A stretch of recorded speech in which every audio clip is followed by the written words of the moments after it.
Krause. Today I want to talk about one of my personal favorite punches in boxing, and that is left hook to the body, the left hook to the liver, all right?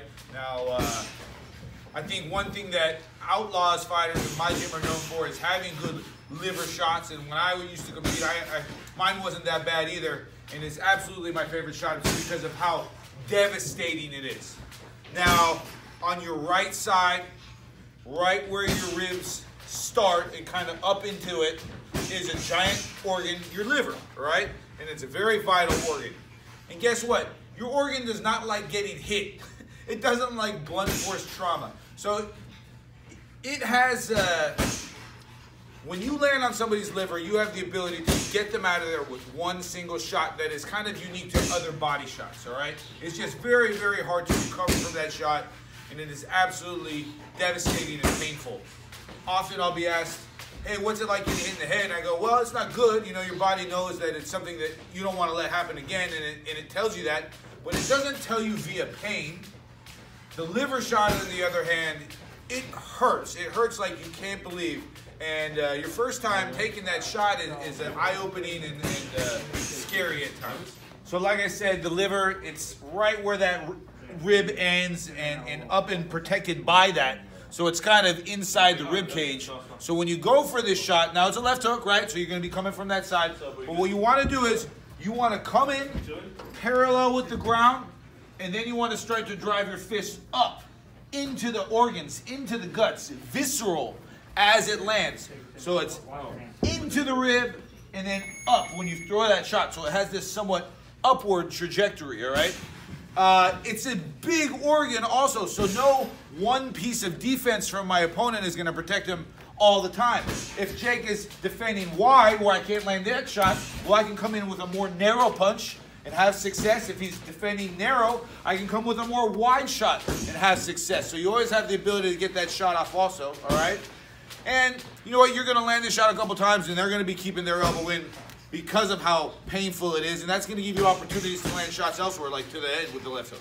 So the defense of this shot is going to be with that right elbow, trying to pull it as tight as you can. I think one of the telltale signs to see if somebody truly has been practicing boxing is how good of an elbow tuck they have. Jake's doing pretty good here, but when he has his elbows in like that, it's pretty hard for me to get this shot off. But the second his elbows start flaring out, I can get that up, or he starts overcommitting to defense to his head, I can land that shot. You know, there was a fighter, Micky that was excellent at giving you a little tiny hook to the head just to bring that elbow up, and then quickly and devastating dropping that thing down to the liver. So one training method, probably as old as boxing itself, is to take something that you have to pinch in your elbows and keep it there and get really comfortable without this dropping out, which in the beginning is a lot harder than it looks, right? So you can do it with a mitt like I'm doing, or a newspaper, or really anything that's gonna stay pinched in there that you gotta force shut. And what you'll find is your range of motion to this will increase, and your endurance to this will increase. Also, keeping your elbows in effect, keeps your hands up, so it's definitely something you want to learn how to do. One of the things that you want to do with all your shots is you want to lead with your knuckles, right? So like, let's say that this body bag is my opponent, and I want to land that liver shot right there to that right side of them. Once I start throwing this punch, 100% of the time, you want your knuckles to point at what you eventually want to hit. So I'll show you what I mean. I start throwing that shot, and even though this is going to be a pretty long-range hook, I still have my knuckles pointed at what I want to strike right up until that point of contact. If I was closer, well, that arc would just be closer. What you don't want to do is you don't want to have your hands flaring out and your knuckles pointing out away from you. You don't want to do that with any punch, by the way.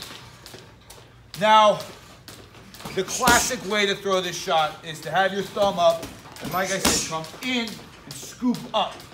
But it should be said that there's fighters like Triple G, who's a darn good body puncher, and Sugar Shane Mosley before him, that will throw this shot often with their thumb in this down position.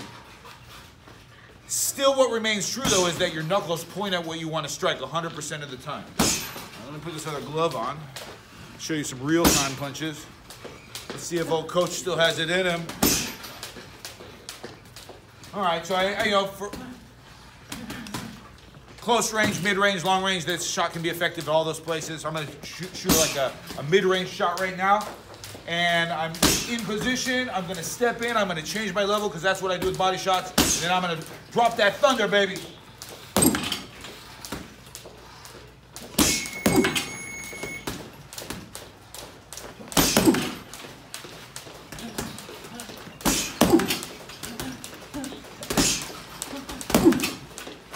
So I'm getting my foot in position, I'm changing my level, throwing that shot, and what you can't see is I'm redirecting my energy up into that liver.